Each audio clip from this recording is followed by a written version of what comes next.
Welcome to Content with Character, the weekly podcast that'll give you the momentum you need to create content with more ease, clarity, and laughter. I'm your host, content copywriter Emily Aborn, and I'm all about unconventional marketing approaches. I believe in your big ideas, and I'm excited to help you share them in a way that's distinctly you. Hi, welcome back to the Content with Character podcast. I'm going to start with a content warning. I am going to discuss topics of death and grief at the very top of this episode to provide you with an example of how I started to find my own answer to the question, what do you want to be known for? If you don't want to hear about that, please feel free to skip this episode entirely or fast forward let's say 2 or 3 minutes to safety in our normally scheduled program. I don't really want to get off on the wrong foot here or start out too morbid, and I did consider trying to think of a different example and not sharing this at all, but I decided to go ahead because I think it's powerful actually, and it's really going to facilitate today's conversation. So here's your last chance. Fast forward 2 to 3 minutes if you do not wish to hear about any of this. For those who don't know, I went to school for nutrition and community health education, which is another story for another day. Several of my classes were focused on death, dying, and the grief process. And I was really interested in all the classes for my major, but I had a particular interest in these topics. In fact, I actually kind of started being interested in this in high school, where I interviewed and researched families who had experienced loss, and that was my final project that I presented. In the college classes that I was in, we read a lot of books on processing grief and helping people with grief, and we read a lot of personal stories and a lot of accounts, and we also read stories from the perspective of people who were getting ready to pass and what their words of wisdom were. We read obituaries and memoirs and essays of all kinds. One of the assignments I remember that really changed me, I remember it clear as day, was that we had to write our own obituaries and epitaphs. Not our actual obituaries, of course, though maybe I should dig mine up and pass it along to someone so they can be sure to get it right when I go. But we wrote obituaries for ourselves, kind of like what we would hope people would say about us, as well as our life. We also did a piece of that same project that was our life philosophy or our life manifesto. And in doing this, the goal was to highlight the impact and imprint that we wanted to make in the world. And I think what my professor was trying to do was to really waken that up inside of us and say, this is the unique difference that you bring to the world, or you believe yourself to be here to make, and go forth and do it, right? So one additional little layer here. During this specific time in college, I was a little sad Sally, okay? I always feel a little bad for the Sallys and Debbies and Kathys that are sad Sally, Debbie Downer, chatty Kathy. Anyway, I was a sad Emily, okay? I was a little hopeless and I was a little depressed. And I can't really say I felt at that time that I brought much of anything to the table. I was floundering in my worth and in my purpose. It was that I was 20 or something. So this was a very eye-opening exercise for me, and I gained a lot of clarity in who I wanted to become and also how I wanted to be remembered as a person. And it was in reflecting on all of that, I said, you know what? I certainly did not come here to make the impact of feeling sad and sorry for myself all the time. I'm not here to be mopey, fear-riddled Emily, okay? That is not the legacy I want to leave behind. So I was able to use that information and start taking steps to make myself be the kind of person that I wanted to be in that obituary. Writing my own obituary showed me what imprint I did want to make, how I did want people to remember me, and we're going to go one level darker, and then I promise we'll come back to business and I'll show you where I'm going with all this. But I did this again recently. I was remembering this college activity and I was like, ooh, I bet I could tie this somehow into an episode about the legacy we leave behind as business owners, the unique imprint we make. And so I decided to ask ChatGPT if it could take a stab at writing an obituary for me. I just wanted to see if maybe ChatGPT saw something in me and could pull out some of these distinct differences, some of the impact I wanted to make. And I know this is like very morbid and also very random. That's the kind of person you're dealing with here. But I will say, I read back Chat's obituary and I was like, oh, this is so lovely to read back. Like it was right on the money with how I do want to be remembered by friends and families and clients and anyone I encounter. It did quote me incorrectly, by the way. It said, Emily always says, and then something I never ever say. But anyway, the point is, it helped me to think about this legacy, this imprint, this impact that we are making in the lives of other people. And it also brought me back to like, oh, I really want to commit to doing something every single day that builds on that. So I really want to be doing something every day, making sure all of my basically I'm in cohesion with this person that I want to be, the legacy I want to leave behind. So, morbid part over. I recently updated the messaging on my website to be your voice, your distinct imprint, because that is what I started to like really dig into the heart of hearts. And that is what I really want to bring out for people when I work with my copywriting clients or offer somebody like help with their marketing. Like, what is really at the heart of this? What are we really trying to say? Why does this matter so much to you? What difference are you here to make? And what difference can only you make in the lives of other people? What is your je ne sais quoi, as they say? That's your unique imprint, and that is what you are going to be remembered for. And so today we're going to talk about how to like really figure out what that might be and what that means for you. In this episode, I want to talk about your business legacy. What is your difference? What is your claim to fame? What do you want people to think of when they hear your name or interact with your business? And then we're going to talk about how you can define this, but then also take steps every day to start living that legacy in both your words and your actions throughout your business. And if you are a new listener, I'm sorry, we just got off on a very odd foot because now you just know that I had ChatGPT write my obituary for me. But here we are. We just like to dive right in here on Content with Character, and I hope that you will too. If you don't know me yet, I'm Emily Aborn. I'm a copywriter, podcast host, as you probably already guessed, and content marketing consultant. As a writer for small businesses, I really help people to define and also express that difference. What is it that makes them uniquely skilled and perfect to touch the lives of people that they're meant to be working with and helping? And that's what we pull out and bring to life wherever they might need it. Okay, so let's get started and define your business legacy. When it comes to business, your legacy, that might have a couple of meanings. It might mean like you're actually passing your business along to somebody else when you go, or when you retire. It might also mean that there is this impact or difference that you're making in other people's lives, and that's your legacy. So, for example, even as a copywriter, I want to leave a legacy. I want to help people feel deeply seen and heard, and I want to help them bring their story, their message to life in a way that gives them confidence, hope, and grows their business. I want my clients to have fun. Like, I want it to be an enjoyable experience, thorough, organized. I want to be known for being your supporter and your cheerleader. I love when you share with me your goals and your dreams, and I'm like, woohoo, let's do this. So that might be what your legacy looks like. Your legacy might also be a little more tactile. For example, there might be very certain skills that you want to be known for. You might want to be remembered for your impeccable customer service and the experience you give people. You might want to be remembered for a book you wrote. You might want to be remembered for something a little bit simple, like I just really want to be fast at what I do, or efficient, or cost effective and accessible. I really want to be known for high quality that's second to none. I want to be known for being responsive. It could be anything along those lines. The spectrum is vast and you can be anywhere kind of on there.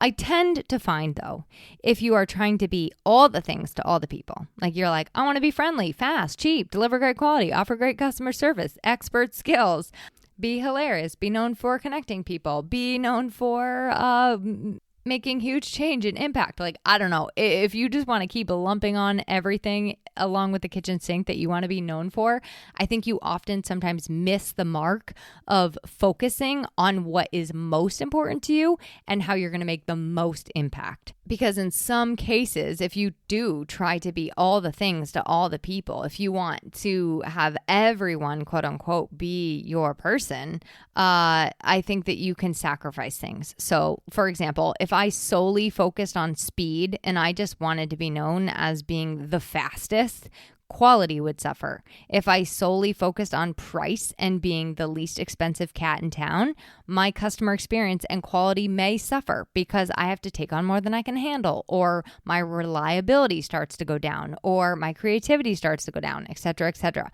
So my point is, I don't really care how many you choose, but I will say if you try to choose too many things to be remembered for, too many imprints that you're trying to make here, you're going to start to forget what you're even doing and dilute the impact that you really, really can make. So I would start with jotting down 3 words that you want to be associated with your business legacy. 3 things that you really want people, 3 to 5 things that you really want people to feel when they work with you, that you want your business to be known for. And they can be anything from tangible to intangible. But how do you want to be remembered? How do you want to be thought of? How do you want to be known for? So for example, I started with intangibles because that is me. I did supportive, authentic, joyful, creative, encouraging. Those were where I started. And then I can actually take those, and I would encourage you to then take those wherever you chose your words, and see how those sort of play out in some of the things that you do deliver on in your business. Like, which factors are going to matter most? What are the real reasons people are choosing you? So, for example, with me, I'm not the least expensive or most expensive copywriter in town. I fall somewhere in between, and I really like that. But I do want to be known at being amazing at finding people's voice. I do want to be known for writing in people's voice. And for me, that brings in those intangibles of creativity and authenticity, right? And also, I could keep going on that same vein and say, like, quality and impeccable standards. So you can make sure all of these intangibles and tangibles work together. If I, for example, really want people to feel seen, heard, and understood, if I really want them to ensure what I'm delivering is exceptional, if I do want to be my most supportive self in somebody's business, if I want to be encouraging, if I want to be authentic, I need time with them. It's not just a wham, bam, we're done kind of service over here. It takes time. I'm not the fastest, I'm not the slowest, but you can see how these intangible things that you actually want to be known for marry up with the actual way that you're conducting your business every day. So look at your intangibles. What do you want people to think of when they hear your name? What do you want people to know about your business and how you do it differently, or how you do it better, and how you really want people to feel after interacting with you and your business? That's where you can start in defining your legacy. Then consider how that plays out into what you're actually doing and what you're creating and how you market your business, right? Like I'm never going to say I'm the fastest. I'm never going to say I'm the cheapest. I'm never going to say I'm the punchiest or poppiest or wittiest or whatever. But my point is, I am going to say things like, I'm going to do a really, really good job for you. You're going to get an incredibly high quality product. I'm going to really, really listen to you. And I'm here in this with you. Like, I'm here to support you every step of the way. So you can see how you actually can use how you want to be remembered in sharing about what you're doing and sharing about your business. And then let's add on the next step of this. The next step is, are you actively building this intentionally every day? Or are you just kind of hoping that people will feel how you want them to feel and get the hint? You don't have to start your calls with like, alrighty, by the end of this, you're going to know exactly how authentic I am and how thorough I am in helping you be authentic too. But you can infuse your communication with that authenticity, with that honesty, with that integrity. And you can ensure that in your calls, you're giving them that depth of listening, that time to really get to know them, that level of presence and connection. So that's kind of the point here, is like, is this translating also into the steps that you're taking every single day? Is your business designed to match that legacy that you want? Are you actively cultivating every single day little pieces of how you want to be remembered? So let's use 3 little examples here. Well, little big. Customer impact. How you want your customers to feel is actually something you're able to create in the experience with them. So you can create a customer process and interactions that perpetuate the impact you want to have on people.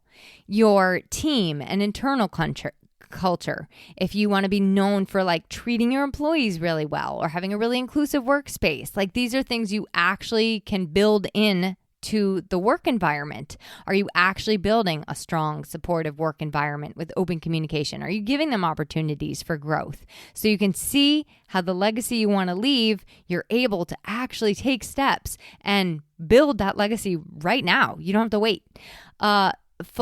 If you want to be known for community involvement or philanthropy, if you want to be remembered for like giving back, well, are you actually giving back? Are you involved in those things? Are you volunteering or helping or finding causes that are aligned to your values? If not, it's time to get started, because building your legacy starts now.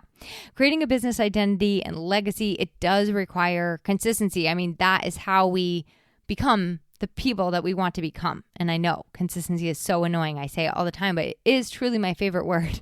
Small, regular, consistent action steps over time. Lots of checking in with yourself to make sure you're on track and that you haven't gone off track. One teeny way that I've been working on this, and this is silly, but it really has been playing out in my business in a powerful way. And I think it helps in this as an example. So a lot of people know about my ongoing struggle with balancing calls versus no calls. When I don't have calls, I'm able to actually get work done and push the pencil or move the cursor in most cases. When I do have calls, which are necessary for my business, but when I do have calls, I have to be on in a different capacity. Like I'm engaged and I need to be present and I need to be, in most cases, running the call. So it is a different way of showing up for me. Now, what I've noticed is that when I have to jump too much back and forth from writing to calls, focused work to socializing, creating to engaging, trying to be present to writing, I get a little frustrated and a little frazzled, and I don't end up doing my best work, nor do I end up showing up to those calls in the way that I want, in a way that's fully attentive and engaged. So that is like one teeny tiny thing, and I'm trying to do that with my friends and family too. I don't want to engage with people or respond to people when I'm not able to give them my attention and my presence, because I don't want half-assed responses. Sorry. So I'm cognizant of like how I schedule and book projects, when I get back to people, my social stuff, my family things, my travel, etc. Like the version of me operating on the way to overloaded schedule, that is not how I want to be remembered. I'm so busy, Emily, and like running around like a Tasmanian devil, whirling dervish, whatever you want to call it. That is not how I want people to encounter me or remember our time together, because that's not playing out into the legacy I want to leave. So I'm so busy, Emily, she is actually not as prevalent as she used to be. It's a distinctly different version of me, and it's not really how I want people to encounter me or remember our time together. So I hope this is all making sense. It's a little out there, I know this, but I hope it is all making sense and got you thinking. And as you kind of think these things over, start defining your own legacy, you're going to be able to really see clearly how there are actions that you'll take every day that move you towards or away from fulfilling this legacy. And so when you do that, like look at what areas you're like, ooh, I'm going to keep doing this, or maybe I'm even going to lean into this more. and what things need to go or change entirely. If you're continuously taking on the wrong kinds of clients, for example, well, is that really going to leave people with the best experience? If you hate everything that you're doing, is that going to leave the impact you want to on the people who you love working with in the way you love to do it?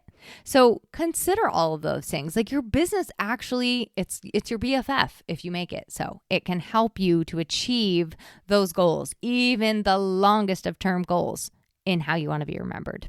It's always evolving. It's always changing. There's always going to be new purposes and new missions and new depths of what we do. And just listen to those little nudges and tugs and follow the breadcrumbs as yours unfold. But I would encourage you in this.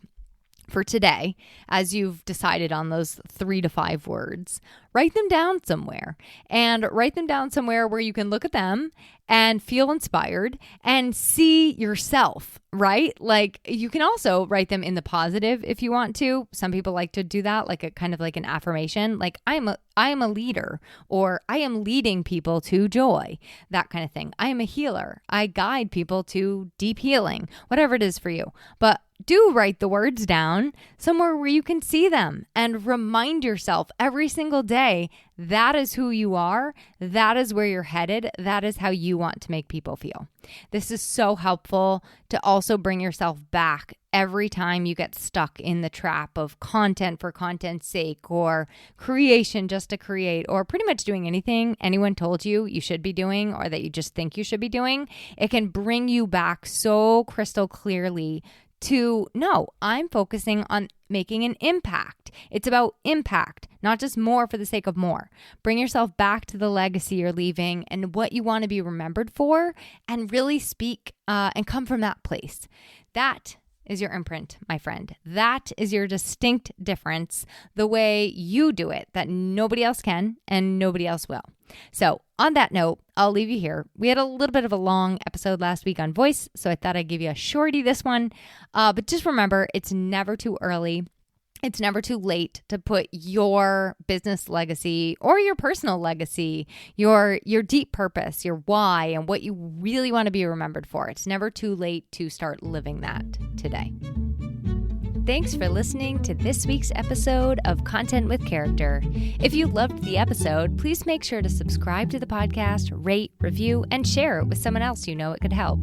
For more content and visibility tips, visit my blog at emilyaborn.com, and be sure to connect with me on Instagram at emilyaborn. I'd love to hear how this inspired you to take action.